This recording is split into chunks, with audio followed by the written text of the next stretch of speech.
வணக்கம்.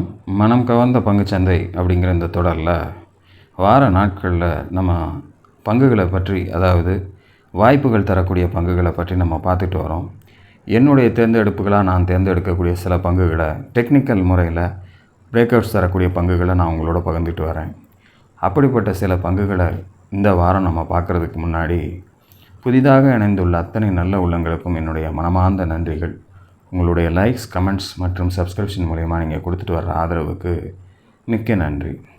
இந்த வாரம் நம்முடைய புதிய பங்குகளை பார்க்குறதுக்கு முன்னாடி, ஏற்கனவே நம்ம சேனலில் சொன்ன ஒரு குறிப்பிட்ட பங்கு அதனுடைய ஏற்றமானது அடுத்து இருக்கக்கூடிய ரெசிஸ்டன்ஸ் லெவலை கடந்திருக்கக்கூடிய நிலைமையில் அதை ஒரு அலர்ட்டாக உங்களுக்கு முதல்ல சொல்லிவிட்டு அதன் பிறகு புதிய பங்குகளை நோக்கி போகலாம் அப்படின்றதுக்காக இந்த வாரத்தில் முதலாவது ஒரு பங்காக நான் பார்க்குறது மணப்புரம் ஃபைனான்ஸ் லிமிடெட் அப்படின்னு சொல்லக்கூடிய இந்த பங்கு தான் நம்ம இப்போ பார்க்குறோம். $279.54 இந்த வாரம் முடிந்திருக்கு. 267 அப்படின்னு சொல்லக்கூடிய முதல் ரெசிஸ்டன்ஸ் லெவலை நான் கொடுத்துருந்தேன். அதையும் தாண்டி 280 வரைக்கும் உச்சம் போயிருக்கு. 279 க்ளோசிங். அடுத்த ரெசிஸ்டன்ஸ் லெவலாக 296 கொடுத்துருக்கோம். ஆல்மோஸ்ட் அதுக்கு கிட்டத்தட்ட நெருங்கி சென்றிருக்கு. இன்னொரு $16 ஏறுச்சு அப்படின்னா அந்த லெவலை அடைஞ்சிடறதுக்கு வாய்ப்புகளாக இருக்கிறதுனால, இந்த பர்டிகுலர் பங்கில் யாராவது முதலீடு செய்திருந்தீங்க அப்படின்னா அவங்களுக்கு ஒரு அலர்ட்டாக இருக்குமே அப்படிங்கிற ஒரு காரணத்தினால இதை நான் எடுத்து உங்களுக்கு முதல்ல காமிச்சிருக்கேன். ஸோ இதுதான் இந்த வாரத்தில் நாம் முதல்ல நம்மளோட அலர்ட்ஸில் பார்க்கக்கூடிய ஒரே பங்கு. ஸோ இந்த வாரத்துக்கான புதிய பங்குகளை நம்ம பார்க்கலாம். அதற்கு முன்னாடி இந்த வாரத்தினுடைய நிஃப்டி நிலவரம் எல்லாருக்குமே நல்லா தெரியும். கடைசி 2 நாட்கள் ரொம்பவும் வேகமாகவே இறங்கி கீழே வந்திருக்கு. இருந்தாலும் கூட 24,610 லெவலை கடந்து கீழே வரல அப்படிங்கிறத மனதில் இருக்கும். உங்களுக்கு பார்க்காதவங்க இதற்கு முந்தைய வீடியோவை சென்று அந்த லெவல்ஸை முதல்ல நோட் பண்ணிங்க. நிஃப்டியை புரிஞ்சுக்கிட்டீங்க அப்படின்னா தான் ஸ்டாக்கில் இன்வெஸ்ட் பண்ணும்போது மார்க்கெட்டினுடைய கண்டிஷன் புரிஞ்சு நம்ம முதலீட்டுக்கு போகிறதுக்கு சௌரியமாக இருக்கும் அப்படிங்கிறத மனதில் வச்சுக்கோங்க. ஸோ இந்த வாரம் நமக்கு ஒரு முக்கியமான நிகழ்வு, ஒரு சோக நிகழ்வாக இந்த ப்ளைன் கிராஷ் அப்படிங்கிறது நமக்கு நடந்தது ஒரு முக்கியமான விஷயமாக பார்க்குறேன். ஒவ்வொரு நாளும் அதனுடைய செய்திகள் அடுத்தடுத்த விஷயங்களை கொண்டு வந்து நமக்கு சேர்க்கும்போது, நமக்கு அதை பார்க்கும்போது மிகவும் ஒரு வருந்தத்தக்க விஷயங்களாகுது. ஒரே குடும்பத்தை சேர்ந்த பல நபர்கள் இறந்துட்டாங்க அப்படிங்கிறதும், அதே மாதிரி அதில் பணியாற்றிய ஊழியர்கள் அவங்கள அதற்கு முன்னாடி ஒரு சந்தோஷமான ஒரு வீடியோவை வெளியிட்டிருக்கிறாங்க. அதை கூட இன்றைக்கி எடுத்து போட்டிருந்தாங்க. ஒரு இடத்துல பார்த்தேன். பார்க்கவே கஷ்டமாக இருக்குது. அந்த பணிப்பெண்கள்லாம் அவ்வளோ அழகாக அதை உடை உடுத்தி அந்த பயணத்தை தொடங்கும்போது, அவர்கள் எல்லாரும் இன்றைக்கி உயிரோடு இல்லைன்னு நினைக்கும்போது எவ்வளோ கஷ்டமாக இருக்கும், எவ்வளோ மனசு வேதனையாக இருக்கும் அந்த குடும்பங்களுக்கு. அவ்வளோ யங் ஏஜில் அந்த குழந்தைங்களை இழக்கிறாங்க அந்த குடும்பங்கள்னால் உண்மையாகவே ஒரு மிகப்பெரிய துயரமான சம்பவமாக தான் நம்ம பார்க்கணும். ஸோ இந்த வாரத்துக்கான புதிய பங்குகள் என்னென்ன அப்படின்றத பார்த்துடலாமா? இந்த வாரத்துக்கான முதல் பங்கு ஆயில் இந்தியா லிமிடெட். $477.75 அதனுடைய க்ளோசிங் முடிஞ்சிருக்கு வெள்ளிக்கிழமை. இந்த வாரம் நல்ல வால்யூமோட ஒரு நல்ல ஏற்றத்தோடு அது மேலே போயிருக்கு. 431 அதுக்கு ஒரு முக்கியமான ஒரு ரெசிஸ்டன்ஸ் ஏரியாவாக இருந்திருக்கு. கடந்த ஒரு 4 வாரங்களாக அந்த இடத்த கடக்க முடியாமல் அவஸ்தைப்பட்டு இந்த வாரம் கடந்தவொன்னே ஒரு வேகமான ஒரு பிரேக் அவுட்டை கொடுத்து மேலே போய் கிட்டத்தட்ட 489 வரைக்கும் இந்த வாரத்தினுடைய உச்சம். அதுலேருந்து கீழே 477 க்ளோசிங் கொடுத்துருக்காங்க. என்னை பொறுத்தளவில் இப்போ இந்த இடத்துல பை பண்ணுறோம்னா 431 தான் ஒரு நல்ல சப்போர்ட். மேலே ரெசிஸ்டன்ஸ்னு பார்த்திங்கன்னா 497 முதல் ரெசிஸ்டண்ட்டாக, அதுவும் குறிப்பாக சொன்னோம்னா ஒரு இன்ட்ரீம் ரெசிஸ்டண்ட்டாக நம்ம பார்க்குறோம். அதுக்கு அடுத்தபடியாக 549 ரெண்டாவது ரெசிஸ்டன்ஸுக்கு வாய்ப்புகளாக இருக்கும் அப்படிங்கிற மாதிரி தேர்ந்தெடுத்திருக்கேன். அதற்கு அடுத்தபடியாக 602 அப்படிங்கிற ஒரு ரெசிஸ்டன்ஸும் இதில் இருக்குது. ஸோ இந்த 3 ரெசிஸ்டன்ஸ் லெவலும் கடக்கிறதுக்கு இந்த வாரத்தினுடைய உச்சத்தை கடக்கும்போது நமக்கு வருவதற்கான வாய்ப்புகள் இதில் பிரகாசமாக இருக்குது. அப்படி வாய்ப்பு தரலை அப்படின்னா மீண்டும் 431க்கு வரும்போது ஒரு சப்போர்ட் எடுத்து திரும்பிச்சு அப்படின்னா அங்கேருந்து கூட நீங்கள் இதில் முயற்சி எடுக்கலாம். மேலே போகாமல் கீழே வரக்கூடிய சந்தர்ப்பத்தை கொடுத்துச்சுன்னா மட்டும்தான் நான் சொல்லக்கூடிய விஷயம்.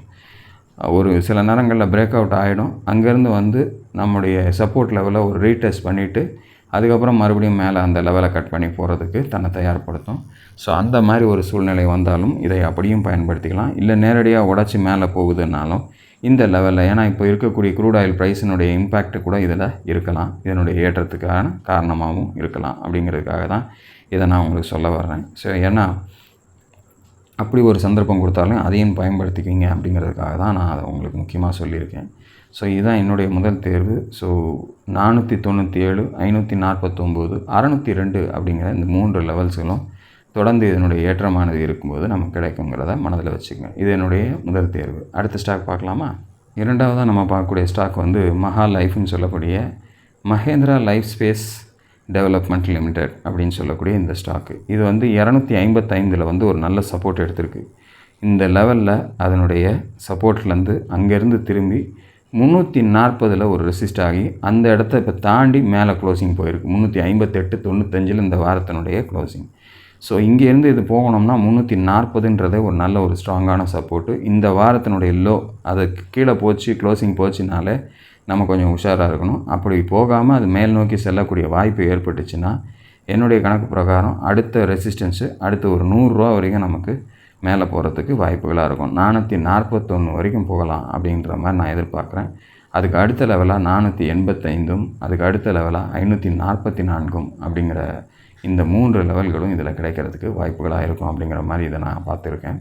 ஸோ ஒரு நல்ல ஒரு ஏற்றம் கொடுத்து ஒரு வால்யூமோடு ஏறிச்சு அப்படின்னா நமக்கு ஒரு நல்ல ஒரு ஸ்ட்ராங்கான ரெசிஸ்டன்ஸ் ஏரியாஸ் வரும்போது நம்ம கொஞ்சம் ஜாக்கிரதையாக பார்த்து நம்முடைய ப்ராஃபிட் புக் பண்ணிக்கிறது இந்த பார்ட்டிகுலர் ஸ்டாக்ஸில் நமக்கு ரொம்ப இம்பார்ட்டண்ட் அப்படிங்கிறத மனதில் வச்சுங்க. ஏன்னா 441 ஒரு நல்ல ப்ராஃபிட், அதையும் தாண்டி மேலே போச்சு அப்படின்னா நமக்கு ரைட் கிடக்குது அப்படின்னும் போது அடுத்த ரெசிஸ்டன்ஸ் ரெசிஸ்ட் ஆகுதான்னு பார்த்து அந்த இடத்துல கொடுத்துடணும். அதையும் தாண்டி மேலே போகுது அப்படின்னா அப்போ அதையும் தாண்டி என்ன ரெசிஸ்டன்ட் வருதுன்னு வெயிட் பண்ணி அந்த இடத்த செக் பண்ணி நம்ம கொடுக்கணும். அப்படி இல்லை நமக்கு வாய்ப்பு கொடுக்காமல் திரும்புது அப்படின்னா டக்குன்னு நம்ம அட்லீஸ்ட் ஒரு என்ன சொல்கிறது 440 கிட்ட வரும்போது ஒரு பதட்டம் இருக்குது, சரி ஒரு 100 ஷேர் வாங்கியிருக்கோம் அப்படின்னா 440 தாண்டியே வந்து ஒரு 50 ஷேராவது மினிமம் க்ளோஸ் பண்ணி ஒரு ப்ராஃபிட்டை கையில் எடுத்துக்கணும்.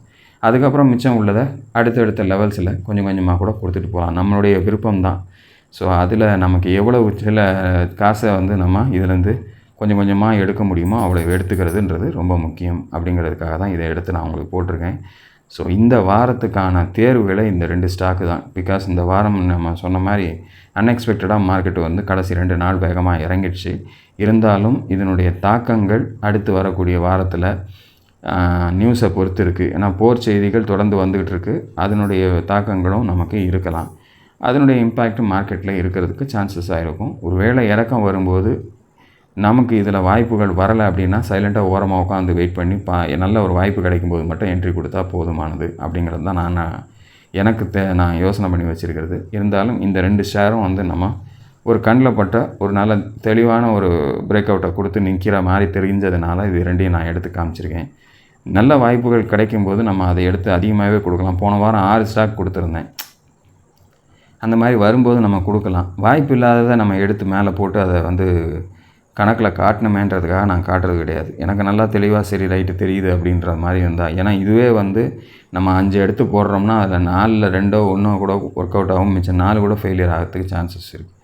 நம்ம காட்டும்போது அந்த மாதிரி இருக்கும், பார்க்குறதுக்கு பளிச்சுன்னு இருக்கும். அப்புறம் பார்த்திங்கன்னா அது மறுவாரம் அது சரியாக பெர்ஃபார்ம் பண்ணாமல் போகும். அதுக்கப்புறம் அங்கேருந்து கீழே வேகமாக இறங்குறதுக்கான வாய்ப்புகளை கொடுத்துரும். ஸோ அந்த மாதிரிலாம் இல்லாமல் இந்த வாரம் நமக்கு இந்த 2 ஸ்டாக்குகள் தான் நான் தேர்ந்தெடுத்திருக்கேன். நீங்களும் அப்படி வாய்ப்புகள் தந்தால் மட்டும் இந்த 2 ஸ்டாக்குகளை மட்டும் தேர்ந்தெடுத்து உங்களுடைய முதலீட்டை கொண்டு போங்க அப்படிங்கிறத நான் இந்த வாரத்தில் சொல்லிக்கிறேன். ஸோ இதுதான் இந்த வாரத்துக்கான என்னுடைய தேர்வுகள். ஸோ அடுத்த பதிவில் உங்களோடு இணைக்கிறேன். அதுவரையில் நன்றி, வணக்கம்.